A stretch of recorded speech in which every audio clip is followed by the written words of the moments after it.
मेरे प्यारे भाइयों एवं बहनों, आज मैं आप सबको रविंद्रनाथ टैगोर जी की कहानी पत्नी का पत्र इसका तीसरा और अंतिम भाग सुनाने जा रही हूँ। देखने में बिंदु का पति पागल नहीं था, लेकिन कभी कभी उसे ऐसा उन्माद चढ़ता कि उसे कमरे में ताला बंद करके रखना पड़ता। ब्याह की रात वह ठीक था, लेकिन रात में जगते रहने के कारण और इसी तरह के और झंझटों के कारण दूसरे दिन से उसका दिमाग बिल्कुल खराब हो गया। बिंदु दोपहर को पीतल की थाली में भात खाने बैठी थी। अचानक उसके पति ने भात समेत थाली उठाकर आंगन में फेंक दी। न जाने क्यों अचानक उसको लगा मानो बिंदु रानी रासमणी हो, नौकर ने हो न हो चोरी से उसी के सोने के थाल में रानी के खाने के लिए भात दिया हो। इसलिए उसे क्रोध आ गया था। बिंदु तो डर के मारे मरी जा रही थी। तीसरी रात को जब उसकी सास ने उससे अपने पति के कमरे में सोने के लिए कहा तो बिंदु का प्राण सूख गया। उसकी सास को जब क्रोध आता था तो होश में नहीं रहती थी। वह भी पागल ही थी, लेकिन पूरी तरह से नहीं, इसलिए वह ज़्यादा खतरनाक थी। बिंदु को कमरे में जाना ही पड़ा। उस रात उसके पति का मिजाज ठंडा था, लेकिन डर के मारे बिंदु पत्थर हो गई थी। पति जब सो गए तब काफी रात बीतने पर वह किस तरह चतुराई से भागकर चली आई, इसका विस्तृत विवरण करने की आवश्यकता नहीं। घृणा और क्रोध से मेरा शरीर जलने लगा। मैंने कहा, इस तरह धोखे के ब्याह को ब्याह नहीं कहा जा सकता। बिंदु, तू जैसे रहती थी वैसे ही मेरे पास रह, देखूं तुझे कौन ले जाता है। तुम लोगों ने कहा बिंदु झूठ बोलती है। मैंने कहा, वह कभी झूठ नहीं बोलती। तुम लोगों ने कहा, तुम्हें कैसे मालूम। मैंने कहा, मैं अच्छी तरह जानती हूँ। तुम लोगों ने डर दिखाया, अगर बिंदु के ससुराल वालों ने पुलिस केस कर दिया तो आफत में पड़ जाएंगे। मैंने कहा, क्या अदालत यह बात न सुनेगी कि उसका ब्याह धोखे से पागल वर्ग के साथ कर दिया गया है। तुमने कहा, तो क्या इसके लिए अदालत जाएंगे, हमें ऐसी क्या गर्ज है। मैंने कहा, जो कुछ मुझसे बन पड़ेगा अपने गहने बेचकर करूंगी। तुम लोगों ने कहा, क्या वकील के घर तक दौड़ोगी। इस बात का क्या जवाब होता। सिर ठोकने के अलावा और कर भी क्या सकती थी। उधर बिंदु की ससुराल से उसके जेठ ने आकर बाहर बड़ा हंगामा खड़ा कर दिया। कहने लगा, थाने में रिपोर्ट कर दूंगा। मैं नहीं जानती मुझ में क्या शक्ति थी, लेकिन जिस गाय ने अपने प्राणों के डर से कसाई के हाथों से छूटकर मेरा आश्रय लिया हो, उसे पुलिस के डर से फिर उस कसाई को लौटाना पड़े, यह बात मैं किसी भी प्रकार नहीं मान सकती थी। मैंने हिम्मत करके कहा, करने दो थाने में रिपोर्ट। इतना कहकर मैंने सोचा कि अब बिंदु को अपने सोने के कमरे में ले जाकर कमरे में ताला लगाकर बैठ जाऊं, लेकिन खोजा तो बिंदु का कहीं पता नहीं।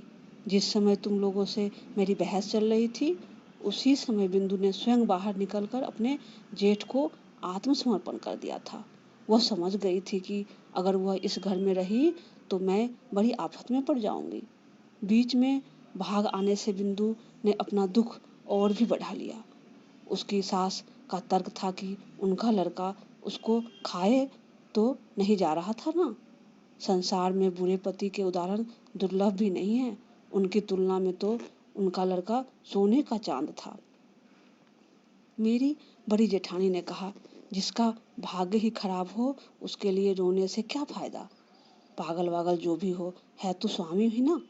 तुम लोगों के मन में लगातार उस सती साध्वी का दृष्टांत याद आ रहा था, जो अपने कोढ़ी पति को अपने कंधों पर बिठाकर वेश्या के यहाँ ले गई थी। संसार भर में कायरता के इस सबसे अधम आख्यान का प्रचार करते हुए तुम लोगों के पुरुष मन को कभी तनिक भी संकोच न हुआ। इसलिए मानव जन्म पाकर भी तुम लोग बिंदु के व्यवहार पर क्रोध कर सके। उससे तुम्हारा सिर नहीं झुका। बिंदु के लिए मेरी छाती फटी जा रही थी, लेकिन तुम लोगों का व्यवहार देखकर मेरी लज्जा का अंत न था। मैं तो गांव की लड़की थी, जिस पर तुम लोगों के घर आ पड़ी। फिर भगवान ने न जाने किस तरह मुझे ऐसी बुद्धि दे दी। धर्म संबंधी तुम लोगों को की यह चर्चा मुझे किसी भी प्रकार सहन नहीं हुई। मैं निश्चयपूर्वक जानती थी कि बिंदु मर भले ही जाए, वह अब हमारे घर लौटकर नहीं आएगी, लेकिन मैं तो उसे ब्याह के एक दिन पहले यह आशा दिला चुकी थी कि प्राण रहते उसे नहीं छोड़ूंगी। मेरा छोटा भाई शरद कलकत्ता में कॉलेज में पढ़ता था। तुम तो जानते ही हो, तरह तरह से वॉलंटियरी करना, प्लेग वाले मोहल्लों में चूहे मारना, दामोदर में बाढ़ आ जाने की खबर सुनकर दौड़ पड़ना, इन सब बातों में उसका इतना उत्साह था कि FA की परीक्षा में लगातार 2 बार फेल होने पर भी उसके उत्साह में कोई कमी नहीं आई। मैंने उसे बुलाकर कहा, शरद, जैसे भी हो, बिंदु की खबर पाने का इंतजाम तुझे ही करना पड़ेगा। बिंदु को मुझे चिट्ठी भेजने का साहस नहीं होगा, वह भेजे भी तो मुझे मिल नहीं सकेगी। इस काम के बजाय यदि मैं उससे डाका डालकर बिंदु को लाने की बात कहती या उसके पागल स्वामी का सिर फोड़ देने के लिए कहती तो उसे ज्यादा खुशी होती। शरद के साथ बातचीत कर रही थी, तभी तुमने कमरे में आकर कहा, तुम फिर यह क्या बखेरा कर रही हो? मैंने कहा, वही जो शुरू से करती आई हूँ, जब से तुम्हारे घर आई हूँ। लेकिन वह नहीं, वह तो तुम ही लोगों की कृति है। तुमने पूछा, बिंदु को लाकर फिर कहीं छिपा रखा है क्या? मैंने कहा, बिंदु अगर आती तो मैं जरूर ही छिपा कर रख लेती, लेकिन वह अब नहीं आएगी। तुम्हें डरने की कोई जरूरत नहीं है। शरद को मेरे पास देखकर तुम्हारा संदेह और भी बढ़ गया। मैं जानती थी कि शरद का हमारे यहाँ आना जाना तुम लोगों को पसंद नहीं है। तुम्हें डर था कि उस पर पुलिस की नज़र है, अगर कभी किसी राजनीतिक मामले में फंस गया तो तुम्हें भी फंसा डालेगा। इसलिए मैं भैया दूज का तिलक भी आदमी के हाथों उसी के पास भिजवा देती थी, अपने घर नहीं बुलाती थी। एक दिन तुमने सुना कि बिंदु फिर भाग गई है, इसलिए उसका जेठ हमारे घर उसे खोजने आया। सुनते ही मेरी छाती में शूल चुभ गए। अभागिनी का असहा कष्ट तो मैं समझ गई, पर फिर भी कुछ करने का कोई रास्ता न था। शरद पता करने दौड़ा, शाम को लौटकर मुझसे बोला, बिंदु अपने चचेरे भाइयों के यहाँ गई थी, लेकिन उन्होंने अत्यंत क्रुद्ध होकर उसी वक्त उसे फिर ससुराल पहुंचा दिया। इसके लिए उन्हें हर जाने का और गाड़ी के किराए का जो दंड भोगना पड़ा, उसकी खार अब भी उनके मन से नहीं गई है। श्री क्षेत्र की तीर्थ यात्रा करने के लिए तुम लोगों की काकी तुम्हारे यहाँ आकर ठहरी। मैंने तुमसे कहा मैं भी जाऊंगी। अचानक मेरे मन में धर्म के प्रति यह श्रद्धा देखकर तुम इतने खुश हुए कि तुमने तनिक भी आपत्ति नहीं की। तुम्हें इस बात का भी ध्यान था कि अगर मैं कलकत्ता में रही तो फिर किसी न किसी दिन बिंदु को लेकर झगड़ा कर बैठूंगी। मेरे मारे तुम्हें बड़ी परेशानी थी। मुझे बुधवार को चलना था, रविवार को ही सब ठीक ठाक हो गया था। मैंने शरद को बुलाकर कहा, जैसे भी हो बुधवार को पूरी जाने वाली गाड़ी में तुझे बिंदु को चढ़ा ही देना पड़ेगा। शरद का चेहरा खिल उठा। वह बोला, डर की कोई बात नहीं जीजी, मैं उसे गाड़ी में बिठाकर पूरी तक चलूंगा। इसी बहाने जगन्नाथ जी के दर्शन भी हो जाएंगे। उसी दिन शाम को शरद फिर आया। उसका मुंह देखते ही मेरा दिल बैठ गया। मैंने पूछा, क्या बात है शरद, शायद कोई रास्ता नहीं निकला? वह बोला, नहीं। मैंने पूछा, क्या उसे राजी नहीं कर पाए? उसने कहा, अब जरूरत भी नहीं है। कल रात अपने कपड़ों में आग लगाकर वह आत्महत्या करके मर गई। उस घर के जिस भतीजे से मैंने मेल बढ़ा लिया था, उसी से खबर मिली कि तुम्हारे नाम वह एक चिट्ठी रख गई थी, लेकिन वह चिट्ठी उन लोगों ने नष्ट कर दी। चलो छुट्टी हुई। गांव भर के लोग चीख उठे, कहने लगे, लड़कियों का कपड़ों में आग लगाकर मर जाना तो अब एक फैशन हो गया है। तुम लोगों ने कहा, अच्छा नाटक है, हुआ करे, लेकिन नाटक का तमाशा सिर्फ बंगाली लड़कियों की साड़ी पर ही क्यों होता है? बंगाली वीर पुरुषों की धोती की चुन्नटों पर क्यों नहीं होता? यह भी तो सोचकर देखना चाहिए। ऐसा ही था बिंदु का दुर्भाग्य। जितने दिन जीवित रही, तनिक भी यश नहीं मिल सका, न रूप का न गुण का। मरते वक्त भी यह नहीं हुआ कि सोच समझकर कुछ ऐसे नए ढंग से मरती कि दुनिया भर के लोग खुशी से ताली बजा उठते। मरकर भी उसने लोगों को नाराज ही किया। जीजी कमरे में जाकर चुपचाप रोने लगी, लेकिन उस रोने में जैसे एक सांत्वना थी। कुछ भी सही, जान तो बची, मर गई यही क्या कम है? अगर बची रहती तो न जाने क्या हो जाता। मैं तीर्थ में आ पहुंची हूँ। बिंदु के आने की तो जरूरत ही न रही, लेकिन मुझे जरूरत थी।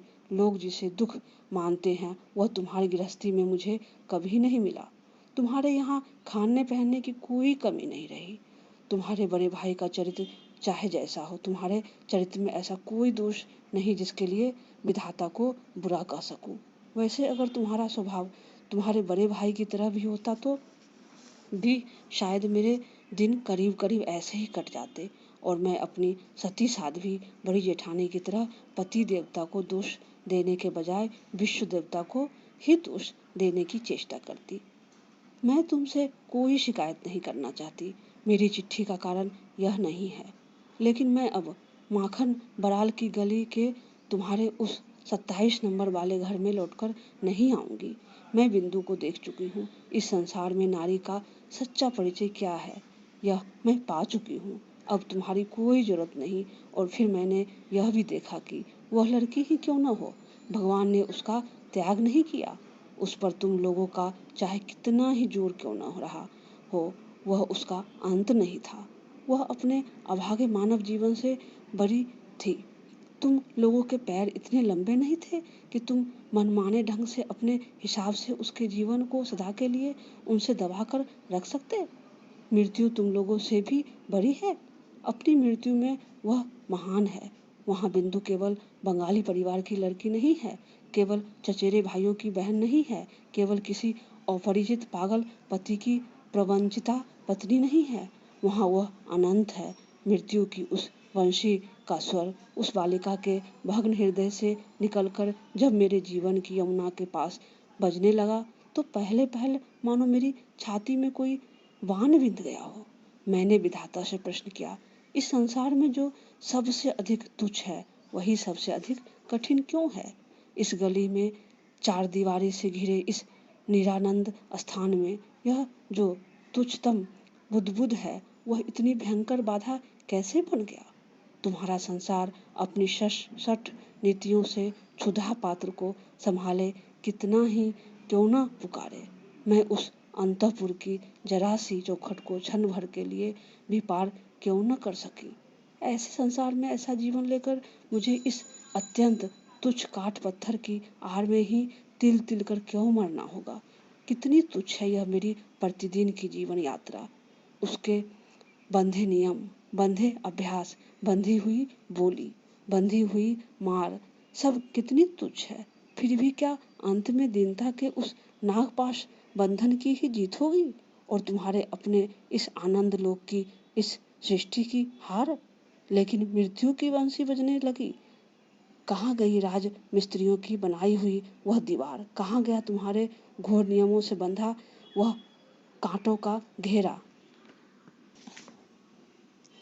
कौन सा है वह दुख, कौन सा है वह अपमान जो मनुष्य को बंदी बनाकर रख सकता है? यह लो मृत्यु के हाथ में जीवन की जय पताका उड़ रही है। अरे मझली बहू, तुझे डरने की अब कोई जरूरत नहीं। मझली बहू के इस तेरे खोल की छिन्न होते एक निमेष भी न लगा।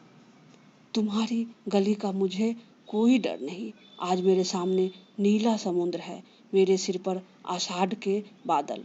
तुम लोगों की रीति नीति के अंधेरे ने मुझे अब तक ढक रखा था। बिंदु ने आकर क्षण भर के लिए उस आवरण के छेद में से मुझे देख लिया। वही लड़की अपनी मृत्यु द्वार सिर से पैर तक मेरा वह आवरण उघाड़ गई है। आज बाहर आकर देखती हूँ उन अपना गौरव रखने के लिए कहीं जगह ही नहीं है। मेरा यह अनाकृत रूप जिनकी आंखों को भाया है वे सुंदर आज संपूर्ण आकाश से मुझे निहार रहे हैं। अब मझली बहू की खैर नहीं। तुम सोच रहे होगे मैं मरने जा रही हूँ। डरने की कोई बात नहीं। तुम लोगों के साथ मैं ऐसा पुराना मजाक नहीं करूँगी। मीराबाई भी तो मेरी ही तरह नारी थी। उनकी जंजीरें भी तो कम भारी नहीं थी। बचने के लिए उनको तो मरना नहीं पड़ा। मीराबाई ने अपने गीत में कहा था, बाप छोड़े माँ छोड़े जहाँ कहीं जो भी हैं सब छोड़ दे, लेकिन मीरा की लगन वही रहेगी प्रभु। अब जो होना हो सो हो, यह लगन ही तो जीवन है। मैं अभी जीवित रहूंगी, मैं बच गई, तुम लोगों के चरणों के आश्रय से छुटी हुई मृणाल। आशा करती हूँ कि आप सबको ये कहानी अच्छी लगी होगी। कहानी सुनने के लिए बहुत बहुत धन्यवाद।